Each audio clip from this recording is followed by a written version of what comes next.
Paige King-Johnson, thank you so much for joining us today. Absolutely. We are super excited to have you. So we're going to start all the way back at the beginning of your career. Tell us how you started in country music and what inspired you to get into country music in the first place. Music was always something that I enjoyed because I saw how it brought all the people I loved together in one place. And my papa saw how much music brought joy to me. And he, for Christmas, whenever I was 10 years old, said he gave me a guitar as a complete surprise present. Wow.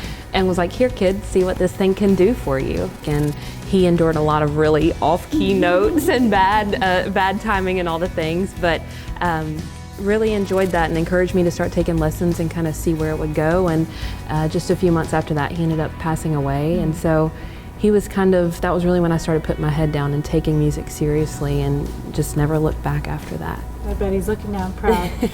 Your newest single, Somebody's Gotta Do It.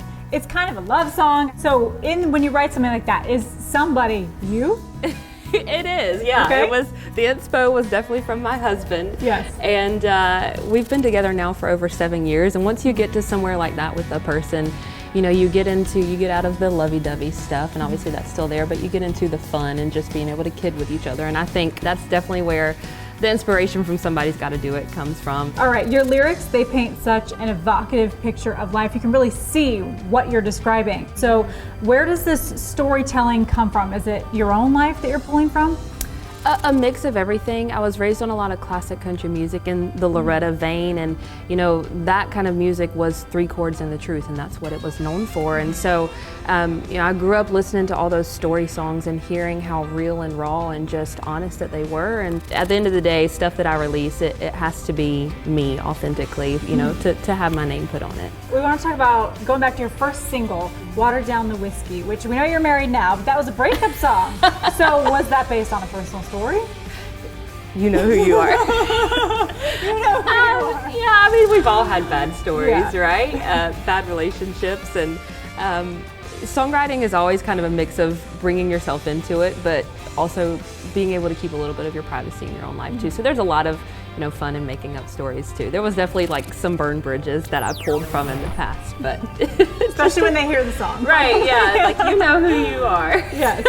What do you hope is next for you, or what is next? We have one more single coming this year, and then we have an acoustic project coming after that, which really takes me back to my roots. There's a video portion to it. We shot it on my grandpa's farm in Pikeville, North Carolina, and just really kind of shows where my heart comes from in the whole country world. And I'm excited for people to get a look into that too. Okay, so next we want to ask you some rapid fire questions. Oh gosh, I don't know if I'm prepared for this. They're not too hard though. Okay, we'll start with an easy one. What is your go-to favorite karaoke song? Gunpowder and Lead by Miranda Lambert. Mullets, yes or no? Oh no. No. My husband's a buzz cut kind of guy, and that's where we live. Love that. Clean cut. Beach or mountains? It depends on the time of year. I don't like being really hot, so usually this time of year more so the mountains, but I love me a good, you know, hour or 2 out in the sun, here in the ocean. It's very relaxing. A little bit of both. Yeah. Who is your dream headliner for your music festival? Probably like Miranda Lambert or Casey Musgraves, that vein. Great girls. Yes. Paige King-Johnson, it has been such a pleasure. Thanks for being here today. Absolutely, I wouldn't miss it.